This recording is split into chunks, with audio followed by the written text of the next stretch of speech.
반갑습니다. 레모니와 함께하는 5월 12일 정세 읽기 따다다단 딴딴딴딴딴.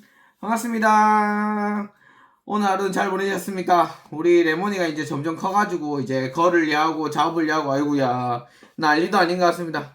네, 오늘 하루는 사실 오늘 코스피가 사실 7,999까지 올라갔다가 8,000을 돌파하니 많이 이런 상황이었는데 10시 40분쯤에 갑자기 5% 이상 넘게 급락을 했습니다. 그래서 7,400 가라앉았다가 나중에는 좀 올라서 2.2% 상승을 해서 7,643으로 마감을 하게 되었습니다. 그러면 오늘의 폭락 원인이 무엇이냐고 보시면 김용봉 청와대 정책실장이 어떻게 발언이 사실 좀 문제가 되었던 것 같습니다. 그 발언이 어떤 것이 있었냐면 AI 호황이 되게 되면 역대급 세수가 생기게 되면 그 과실을 일부 국민에게 환원해야 된다는, 쉽게 말하면 이른바 국민 배당제를 제안했습니다. 그래서 이게 지금 문제가 되지 않은 생각이 많이 들고 있습니다. 정책시장 말은 쉽게 말하면 세수가 더 많이 거치니까 그 세수로 인해서 지금처럼 똑같이 뭐 고유가 지원금이다 이렇게 지금 AI 지원금에 나눠준다는 뜻이었는데 이제 국민들이 받아들기에는 그러면 AI 기업에 더 우리가 세수를 많이 걷어가지고 하려고 하는 게 아니냐라는 그런 의심들이 많았던 것 같습니다. 그래서 그거에 대한 오해를 풀지 못하고 나중엔 다시 나와서 그게 아니다, 세수를 많이 거친다면 거기에 대해서 이제 환원할 것이다 라고 얘기가 했습니다.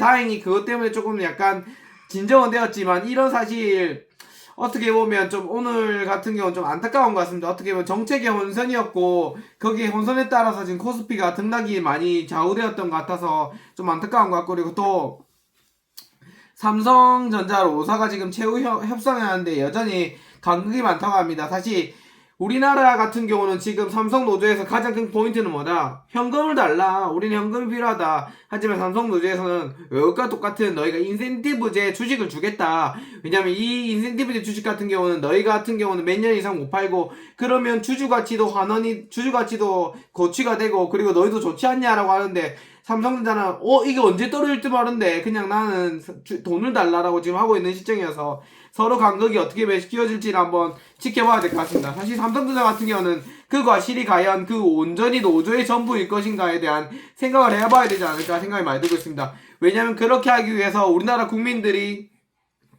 전기라든지 여러가지 를 주었는데 그게 못하게 되기 때문에 그런 것 같고요. 그리고 지금 고유가 이제 2차 지원금 같은 경우는 18일부터 지급이 된다고 합니다. 그래서 자세히 보시면 1인 가구 기준으로 보시면 고유가 같은 경우는 1인 가구에서는 그 직장 가입자 13만원 이하, 외벌이 같은 경우 2인 가구는 14만원 이하의 지급 대상에 포함되었고요.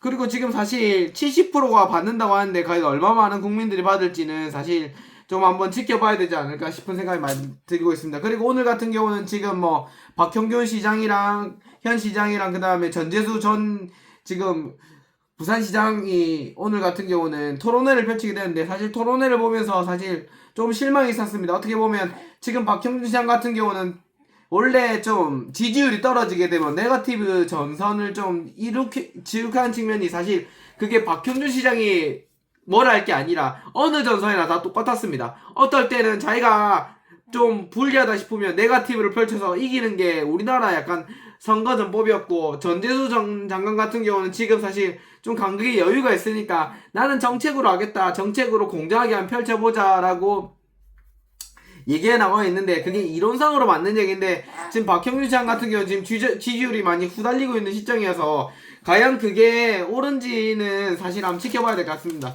보면서 사실 뭐 박형준 시장 같은 경우는 그 말밖에 안 했습니다. 그 까르띠에식을 받았냐, 천정궁에 갔다 왔냐, 뭐 했냐, 통일교와 연결된 게 아니냐, 뭐 이런 식으로 말들 많이 했던 것 같고요. 그리고 오늘 또 하나 주목해야 되는 소식이 어떤 게 있었냐면 한국 환자들이 일본 원정 치료에 1조 원 정도를 쓴다고 합니다. 저는 오늘 새롭게 대한 아시죠? 왜냐면 제가 의료계 쪽에 많이 생각을 많이 하다 보니까 많이 보이는데, 우리나라 같은 경우는 예를 들어서 뭐 줄기세포나 이렇게 되게 되면 그게 의약품을 묶여서 무조건 식약청 허가 사항입니다. 그리고 억수로 시술도 제한입니다. 뭐 희귀라든지 난치라든지 중증이라든지 특별한 그리고 의약품 제조 시술에 걸쳐서 엄격한 기준에 하고 있는데 일본 같은 경우는 그렇지 않다고 합니다. 의료 서비스다. 쉽게 말하면 의료 서비스다. 의료진이 필요하다 생각하면 하는 거고요. 그리고 제한이 없다고 합니다. 그리고 병원 내 쉽게 말하면 배양시설을 갖추고 있어서 이런 거에 대해서는 일본을 좀 본받아야 측면에 있지 않나 생각이 많이 들고 있습니다. 왜냐면 점점 규제가 강할수록 그거에 대한 혜택을 우리나라는 못 받을 수 있기 때문에 그리고 더 중요한 거는 이런 줄기세포라든지 이런 원천 기술을 한번 뺏기게 되면 돌아올 수 없기 때문에 그런 것 같습니다. 어이구 요새 지금 레몬이가 뭐 너무 많이 움직여가지고 이제 간략한 소식들은 뭐 특별하게 다 했고요. 그리고 내일 한번 또 찾아뵐 수 있도록 하겠습니다. 모두들 행복하시고요. 내일도 좋은 하루가 되었으면 좋겠습니다. 두둥 합시다. 끝냅시다 선생님. 두둥 나온다. 레몬 나는야 레몬이 굿모니 구독 좋아요는 사랑합니다. 감사합니다.